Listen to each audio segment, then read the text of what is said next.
సరే అక్కడైనా సరైన వాళ్ళని స్థిరపరచాలని అలాగనే పెంచుకుంటూ వచ్చాను.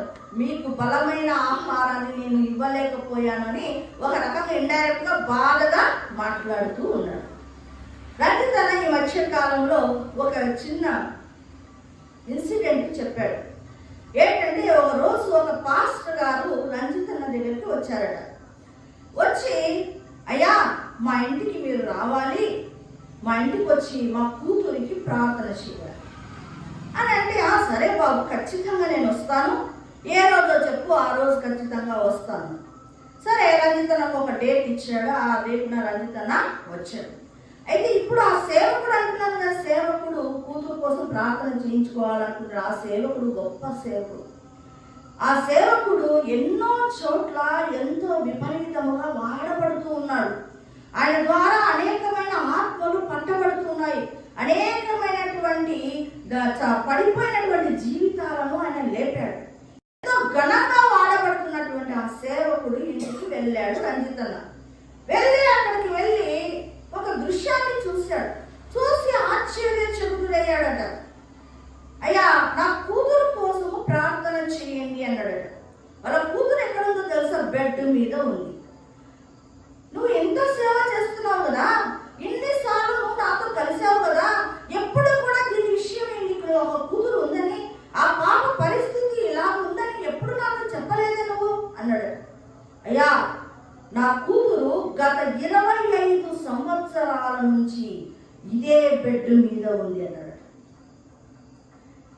కాబట్టి నా కూతురు కోసం ప్రార్థన చేయమన్నాడు.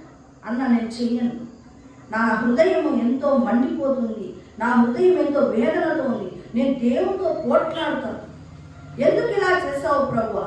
సేవకుడు నీ కోసం ఇంత బలంగా వాడబడుతున్నాడే, ఇన్ని ఆత్మలను రక్షించాడే, ఎంతో మంది కుంగిపోయిన వాళ్ళని లేపాడే, ఆయన జీవితంలో ఇలాగ చేయడం ఎంతవరకు న్యాయం అని దేవుడితో నేను పోరాడతాను, నేను ఇప్పుడైతే ప్రార్థన చేయనన్నాడు. చేసి ఇంటికి వెళ్ళాడు. ఇంటికి వెళ్ళి ప్రార్థన చేశాడంట. ఎందుకు చేస్తావు ప్రభువా? నువ్వు ఎందుకు ఇలా చేస్తావు?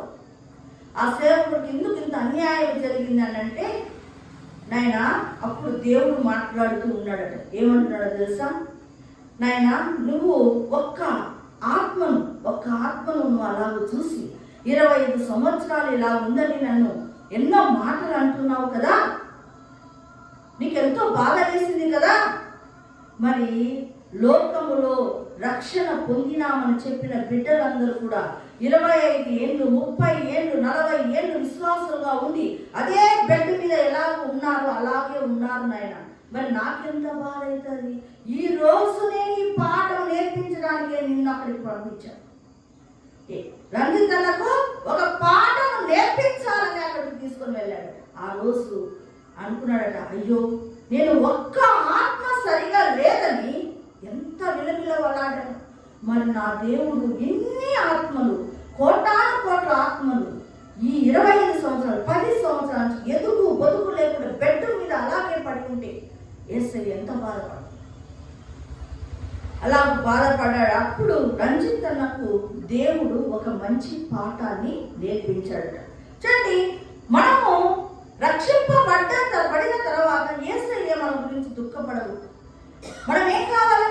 ఎదగాలి, ఆత్మలో ఎదగాలి. లేకపోతే నువ్వు ఆ బెడ్ నువ్వు ఎప్పుడైనా ఒకసారి ప్రార్థన చేసుకోకపోయినా, వాక్యం చదువుకోకపోయినా నువ్వు గుర్తు రావాలి. ఆ బెడ్ మీద ఉన్నటువంటి అమ్మాయి గుర్తు రావాలని వెంటనే నువ్వు ఏం చేస్తావు? అమ్మో ఇన్నేళ్ళైనా నా బ్రతుకు ఆ బెడ్ మీద ఉన్నటువంటి అమ్మాయి లాగా నేను ఉంది అని నీకు వచ్చినప్పుడు లేచి మోకాలుండి ప్రార్థన చేస్తావు. కాబట్టి ఇక్కడ పౌలు భక్తుడు కూడా అలాగే బాధపడుతున్నాడు. నేను బలమైన ఆహారంతో పెంచాలి, మిమ్మల్ని చాలా ఉన్నతమైన స్థితిలో చూడాలని అనుకుంటే మీ స్థితి ఇంకా పళ్ళతో పెంచడానికే ఉంది. ఎన్ని సంవత్సరాలైనటువంటి ఇదే జీవితంలోనే ఉన్నారే అని. కాబట్టి మీకు బలమైన ఆహారాన్ని నేను పెట్టలేకపోతున్నానని ఒక గృహ నిర్వాహకుడైనటువంటి పౌలు భక్తుడు అంటూ ఉన్నాడు. సరే, అందుకే